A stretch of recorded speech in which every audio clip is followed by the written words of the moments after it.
मगर पसलून पाले in the last में एक बात कहूँगा, जब जब भारत के लोग अपने भाई को गलत समझेंगे तब तक डिक्टेटरशिप भारत में होता रहेगा। 1947 में हम आज़ाद हुए, 1947 से पहले हम लोग गोरे की गुलाम थे। 1947 के बाद भी मैं ये नहीं कहूँगा कि कांग्रेस का सरकार जो है कि बहुत अच्छा था, बेहतर थे, नहीं। 1947 के बाद भी हम लोग गुलाम है। गुलाम लोकतंत्र में रहने वाला लोग नहीं होता है। लोकतंत्र में रहने वाला जनता का शासन होता है, जनता के लिए शासन होता है, जनता के द्वारा शासन होता है।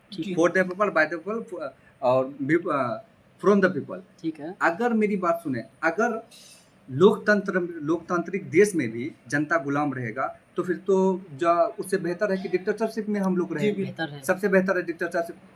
ये मूवी सबसे इन बैक टू द पॉइंट मैं ये बात कहूँगा, ये मूवी आपको ये सिखाएगा कि आप गुलाम नहीं हो, you are not a servant. आपका शासक गुलाम है, आपका सरकार गुलाम है, आपको राइट बताती है। अभी इस मूवी में आपको एक सीक्वेंस दिखाई देगा जहाँ पे एक लेडी जो है एक पुतला के नीचे बैठ जाती है क्योंकि उनका जो हस्बैंड है वो जहरीली शराब पीने की वजह से मर जाते हैं और लोग उसके खिलाफ में आवाज नहीं उठाता है। लेकिन एक लेडी ने संपूर्ण समाज को इकट्ठा कर करके और वो जो गंदे राजनीति करने वाले थे उनको सजा दिलवाया। तो आपको यह है कि आप इस देश के जिम्मेदार नागरिक हैं। आप इस देश के जिम्मेदार नागरिक, ये मूवी आपको सिखाएगा कि आप इस देश के जिम्मेदार नागरिक हैं, आपसे ही सरकार है।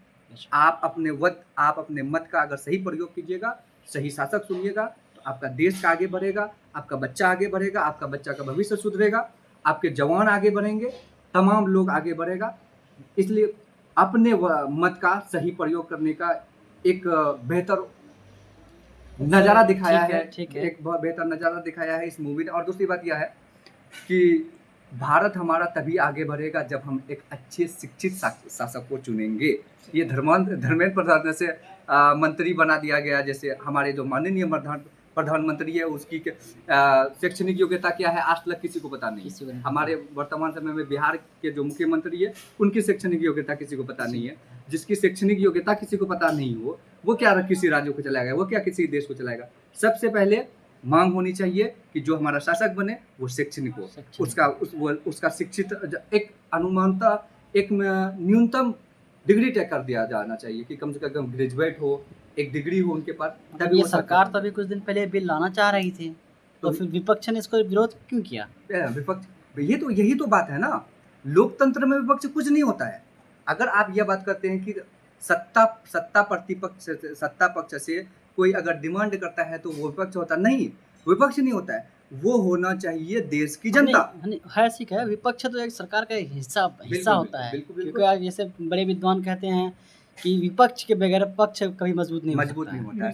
ये सवाल ही नहीं होती है। ये सवाल आप जो कह रहे हैं वो बिल्कुल सही कह रहे हैं। लेकिन अगर आप ये देखें, क्या जो सत्ता में बैठे हुए प्रतिनिधि हैं उनकी विपक्ष में जो लोग हैं, विपक्ष दल में जो लोग हैं उनसे बात नहीं होती है? बिल्कुल होती है, बराबर होती है। तो क्या ये आपको नहीं लगता है कि यह एक हमारा जो लोकतांत्रिक दोस्त है, लोकतांत्रिक देश है, तो इस देश में सत्ता पक्ष और विपक्ष दोनों मिलकर कार्य करता है? बिल्कुल करता है ना।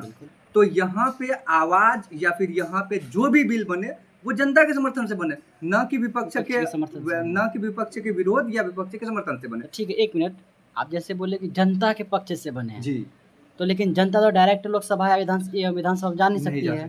तो ये क्या आप सुझाव देना चाहेंगे कि मतलब किस तरह से जनता इसको डिसाइड करे? देखिए कि अभी वर्तमान समय में सबसे मुख्य समाचारक अगर कोई चीज है तो वो सोशल मीडिया है। बिल्कुल ठीक है, सोशल मीडिया ही सरकार को गिरा सकती है। अभी धर्मेंद्र प्रधान का इस्तीफा हुआ, उसके पीछे में भी सबसे बड़ा कारण सोशल मीडिया का। सही बात है। ये जंतर मंतर का प्रोटेस्ट न इतना वायरल होता न ही उसके तक बात पहुंचती और न ही वो। अच्छा ठीक है, एक मिनट, ये तो अपना देश की बात हो गई। आप